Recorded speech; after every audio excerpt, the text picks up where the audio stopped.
Good morning everyone. Ngayon ipapakita ko sa inyo kung paano kunin ang standard deviation.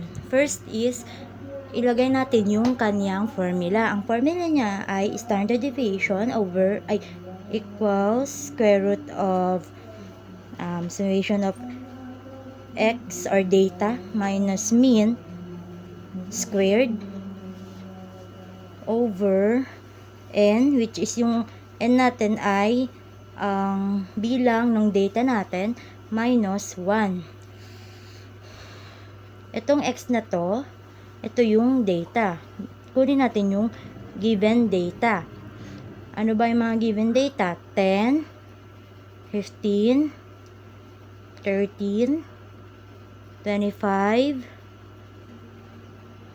22, 53, and 47.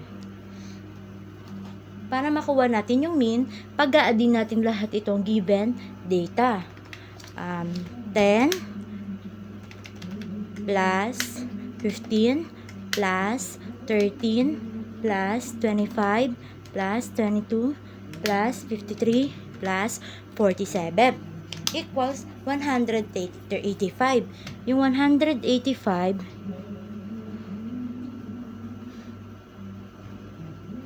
ito yung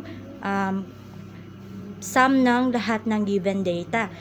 Kukunin natin ngayon i-divide natin siya ngayon sa bilang ng data. Ilan ba sila? 1, 2, 3, 4, 5, 6, 7. I-divide natin ngayon ang 185 sa 7. Equals, or ganito yan. 185 over 7. Pwede rin ganito ang ating gamitin. Pwede rin ganito. Ano ba ang sagot kapag 185 divide by 7? 26.42. .42 8, 5, 7, so on yan. I-round up na natin siya ngayon sa nearest hundreds. Ang kasunod ng 2 ay 8, kaya ito ay magiging 43. Ang ating mean ngayon ay 26.43. Ito ang ating mean. Sabi dito ay summation of x minus mean or data minus mean. Each data, ima-minus natin yung mean sa bawat data. Kunin natin ang difference ng bawat isa. First, 10 minus 26.43 equals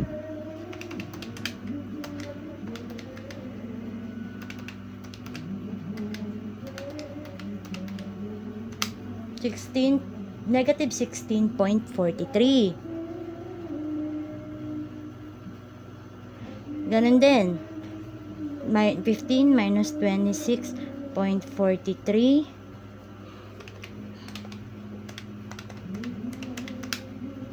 magiging ang difference nila ay negative 11.43. Next naman is 13 minus 26.43 ang difference nila ay negative 13.43. Dito naman minus 26.43. 25 minus 26.43 negative 1.43. Next is 22 minus 26.43 ay negative 4.43. Then dito naman sa 53 minus lang din natin yung 26.43. Susulat na rin natin dito sa isa. So may 47. 53 minus 26.43 equals 26.57. Hindi na siya negative kasi nga ano na siya, mas mataas na siya sa mean. Dito na rin din sa 47, gawin na natin siya minus 26.43. Positive 20.57. Sabi dito, nakuha na natin yung mga difference. Ang gagawin natin is i-ano na natin sila. Squared. Itong mga answer dito sa pag-minus natin sa data minus mean ay i-squared na natin siya kasi nga may square dito.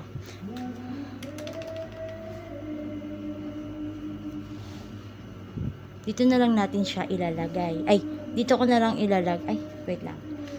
Sulatin muna natin yung mga difference na nakuha natin. First is yung negative 16.43 squared, negative 11.43 squared, negative 13.43 squared. Ganun din, gawin na rin natin sa lahat.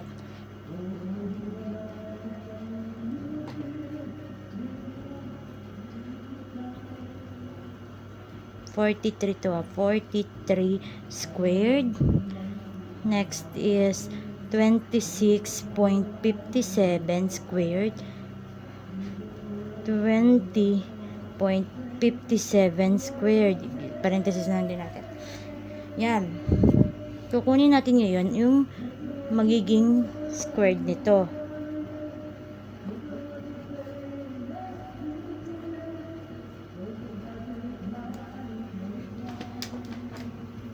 Kapag walang squared sa calculator natin is i-double na lang din natin pag multiply. Ang sagot ay 269.94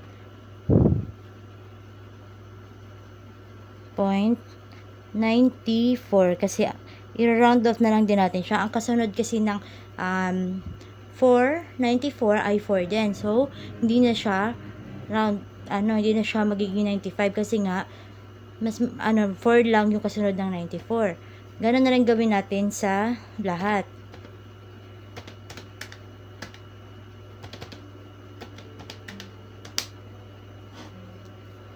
Magiging positive na siya kasi nga multiply din. Negative times negative is positive. Ito, ang sagot dito ay 130.6449. Hindi na rin natin to gagawin 65 kasi nga 4 din yung kasunod. 13.43 times 13.43. Wala kasing square itong calculator ko eh. Ay squared kaya mano-mano lang. 180.36 kasi 4 din yung kasunod ng 30.36. Negative 1.43 times negative 1.43. 2.04.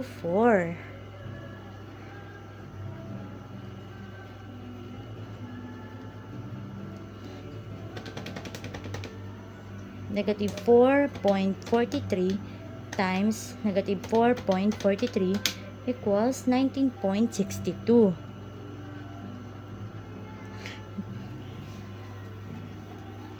Dito naman, 26.57 times 26.57 equals 705.96. Meron pa siyang kasunod, pero i-round off na rin natin siya. 4 din yung kasunod nito, kaya 96 lang ang ating ilalagay. Stay na natin siya sa 96. Next is, the last one is 20.57 times 20.57. 423.12.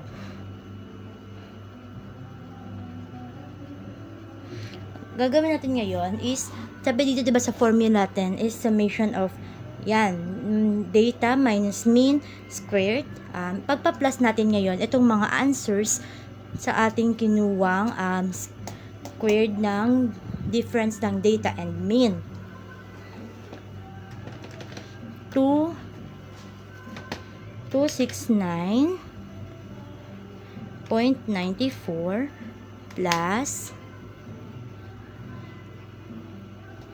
130.64 plus 180.36 plus 2.04 plus 19.62 plus 705.96 plus 423.12 equals 1,731.68. So, kunin natin yung sum niya. Anong sum niya?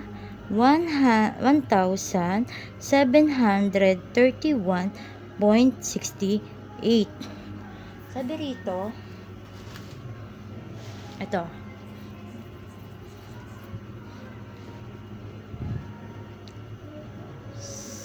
Wait lang. Standard deviation or pwede rin yung sign na sigma or gamitin na natin yung sigma na sign. Ayan. Equals square root of yan. Ang total na nakuha natin 1,731.68 over n minus 1, which is ang n natin ay 7. 1,731.68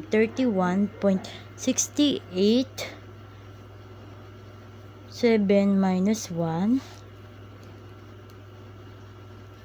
1,731.68 square root of 1,731.68 over 6 divide natin ngayon ang 1,731.68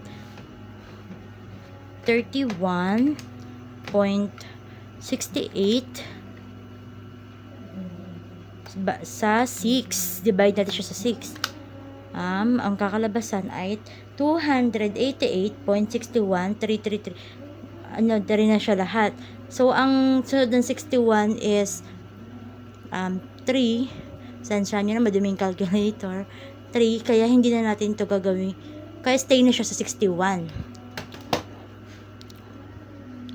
288.61 square root of 288.61. Ano ba ang square root ng 288.61? Ayan, pinindot ko lang yung square root dito. Ang lumabas ay 16.9886.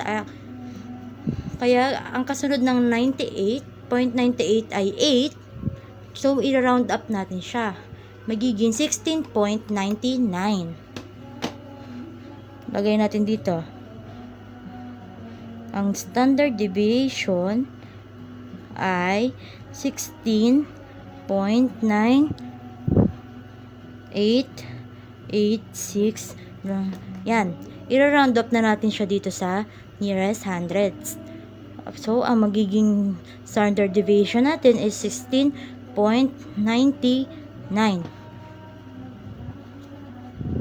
Ito ang ating standard deviation. Sana naintindihan nyo ang aking example ng standard deviation. Thank you po.